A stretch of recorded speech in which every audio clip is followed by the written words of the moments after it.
Welcome to This Explainer. Today, I am stepping into the role of a passionate theater historian to take you on an exclusive backstage tour. We're going to unlock the secrets behind some of the absolute most bizarre, enduring, and fascinating theatrical rituals in human history. Whether you're a seasoned performer yourself or just a dedicated audience member, you have definitely encountered these quirks. But today, we're digging into the why. So let's just dive right into it.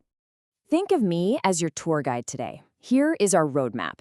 We're covering everyday versus stage superstitions, decoding break a leg, global traditions of luck, the cursed Scottish play, sailors' whistles and claps, and finally, 19th century box office myths. All right, Section 1, Everyday versus Stage Superstitions, where rituals build community. So human beings naturally gravitate toward rituals, right? It's how we find comfort against the great unknown. In our everyday lives, we have those common fears. Avoiding walking under ladders, dodging sidewalk cracks, or crossing the street if a black cat is up ahead. But stage superstitions are a whole different beast. They are highly specific, professional rituals. They act as a bonding mechanism that fosters an exclusive sense of community among performers. It literally unites them against the wild unpredictability of live theater, all while symbolically warding off the evil eye. And it's not just actors. Performers of all kinds seek control over their craft. Just look at the sports world. Golf legend Jack Nicklaus absolutely must carry exactly 3 pennies with him. Baseball icon Babe Ruth, he had to touch first base on his way out to the outfield. And race car driver Rick Mears completely bans peanuts anywhere near his car. These rituals give high-performing individuals a much-needed psychological anchor when the stakes are incredibly high. Moving on to Section 2. Decoding break a leg, the curse of good luck. In the theater world, wishing someone good luck is actually considered a terrible jinx. So where does the phrase break a leg actually come from? Well, some historians say it goes all the way back to 500 BC, when ancient Greek audiences would violently stomp their feet instead of clapping, stomping so hard they might literally break a leg.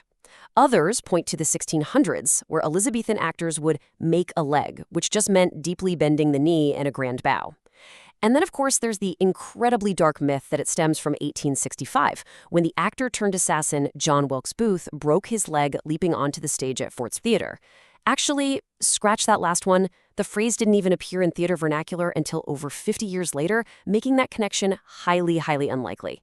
The crucial takeaway here is that the real origins are way more practical. Look at the vaudeville era. The side curtains on a stage are known as legs.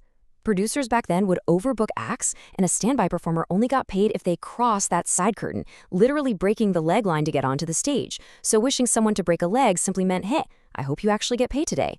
Other theories suggest it means hoping for so many curtain calls that the mechanical leg lifting the curtain just breaks from overuse, or that it pays homage to 18th century actor David Garrick. Garrick was so entranced playing Richard III that he literally fractured his leg on stage and didn't even notice. This whole thing brilliantly illustrates how language evolves. By the 1920s, early aviation idioms started merging with the entertainment world.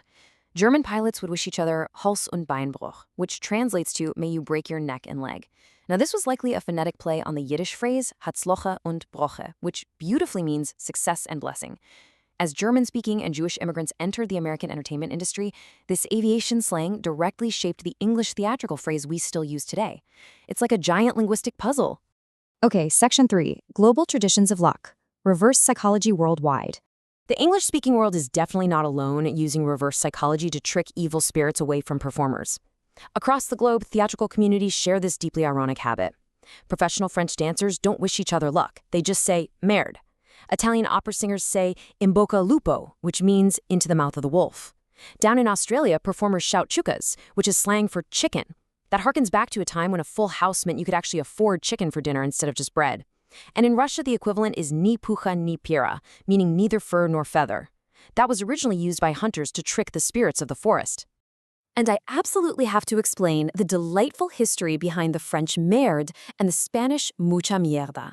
Back in the 19th century, audiences arrived at the theater in horse-drawn carriages. So, a massive pile of horse manure on the street right outside the venue meant a massive paying audience had been dropped off. Wishing someone a lot of horse dung was literally wishing them a sold-out show. How wild is that? Section 4. The Cursed Scottish Play and the Darkness of the Stage. Now, there is a strict, absolute rule against uttering the name of Shakespeare's famous Scottish tragedy inside a theater. Why is it considered so incredibly cursed? Well, historically, the play features massive, dangerous sword fights in poor lighting, which led to very real injuries for the actors playing Banquo and Macduff. Second, it's textually grim. It uses the word dark more than literally any other Shakespearean work. It features actual incantations, and practically speaking, failing theaters supposedly used this wildly popular tragedy as a desperate last resort to draw crowds. So if this play was suddenly added to the season, it meant the theater was on the verge of bankruptcy. This brings us to another dark theater tradition, the ghost light. The spooky legend says you absolutely must leave a single lamp on stage overnight to appease roaming theater ghosts, giving them light to perform.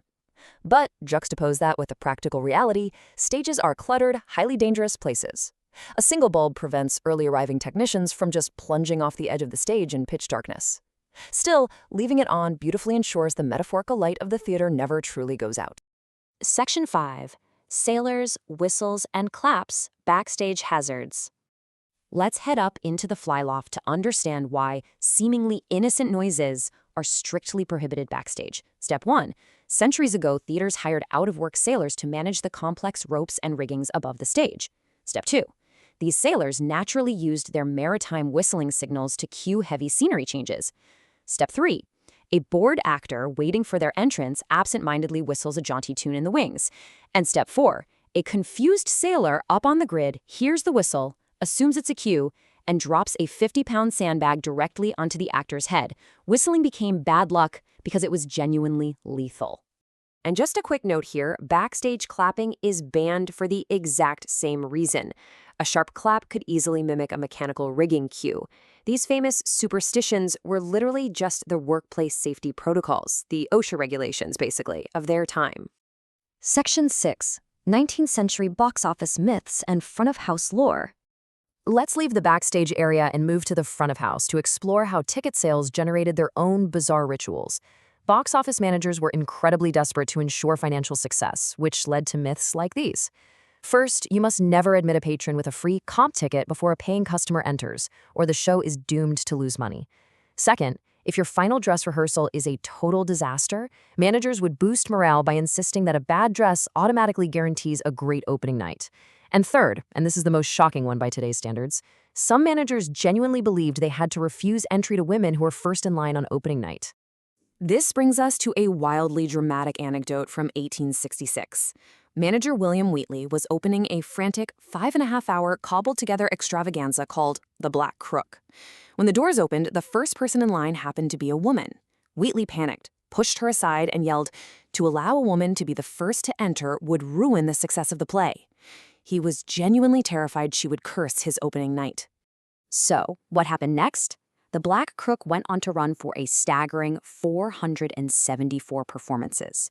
That was a massive hit for the 1800s. This accidental, colossal success not only cemented Wheatley's sexist box office myth in the minds of paranoid managers for decades, but it also officially gave birth to what we now call the American musical. So, what should you take away from all this? From sailors on the flyloft to German aviation slang, these traditions prove that theater is a deeply human, community-driven art form. But as we wrap up this explainer, I want to leave you with a final, provocative question. As theater technology becomes perfectly automated and our society becomes increasingly logical, will we eventually create new superstitions of our own to bind our communities together? Or has the digital age forever killed the magic of the unknown? Think about that the next time you take your seat in a dark auditorium. Thank you so much for joining me on this tour, and remember, break a leg.